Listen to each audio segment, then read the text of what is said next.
We'll be dissecting the ear, which is an unusual dissection because you get a decalcified portion of the skull to work with in this case, so that you can easily cut right through bone even with a scalpel.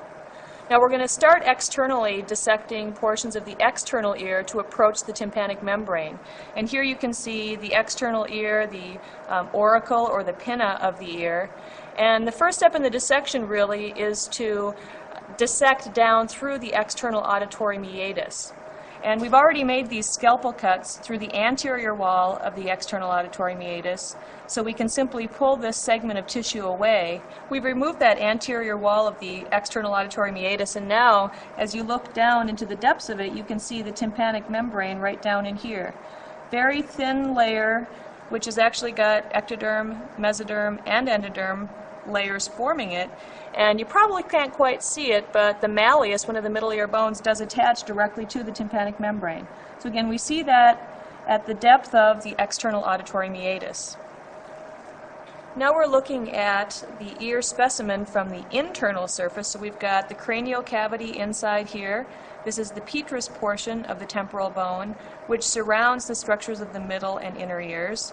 Here you can still see the auricle, or the external ear. Now, some of the things that you'll be looking for before you begin the dissection would be the internal auditory meatus here, where cranial nerves 7 and 8 both enter the temporal bone and pass toward their targets of the ear and beyond.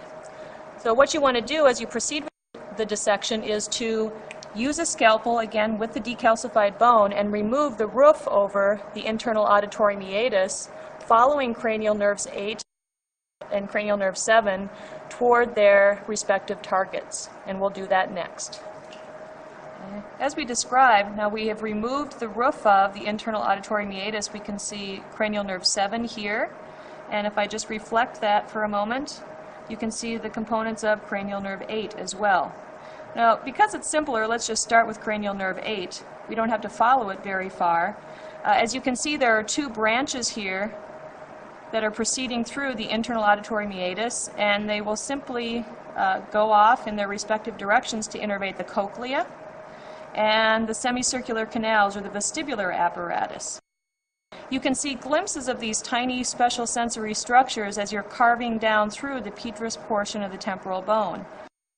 The very tiny spiral of the cochlea is here, and if I put cranial nerve 7 back in place again, you may see some teeny little sections through the semicircular canals which are responsible for the sensation of equilibrium. Now, picking up cranial nerve 7, also going through the internal auditory meatus, you can follow it a certain distance and then it forms this T. Where that T happens is the location of a ganglion for cranial nerve 7. One branch from this point will head anteromedially, that is the greater petrosal nerve, parasympathetic branch of cranial nerve 7, which will ultimately innervate the lacrimal gland. The bulk of cranial nerve 7 will branch and continue posteriorly through the facial canal, which we've opened here, and that will provide the innervation to the muscles of facial expression as well as a variety of other functions. Now, we've also exposed the middle ear cavity during this dissection so that we can see two of the three middle ear ossicles. This is the head of the malleus. We cannot see the entire malleus. The remainder of it is continuing inferiorly and is attached directly to the tympanic membrane.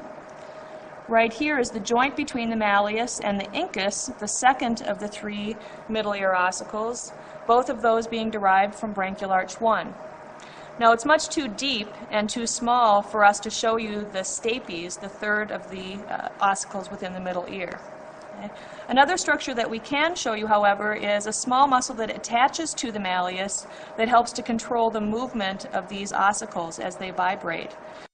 Here, running parallel with the greater petrosal nerve, is a muscle called the tensor tympani.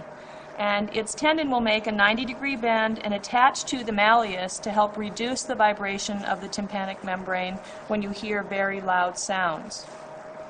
One other structure we'd like to try and show you is an important branch of cranial nerve 7 that we talk a lot about, and that is the chorda tympani. It receives that name because it travels through the middle ear cavity, essentially right across the tympanic membrane. Now to see this small branch of cranial nerve 7, what we need to do is pull out the incus, because that will give us better exposure into the middle ear. And we've got this strand, essentially, passing between the incus and the malleus as it cuts through the middle ear and then continues forward toward the petrotympanic fissure where it exits the skull.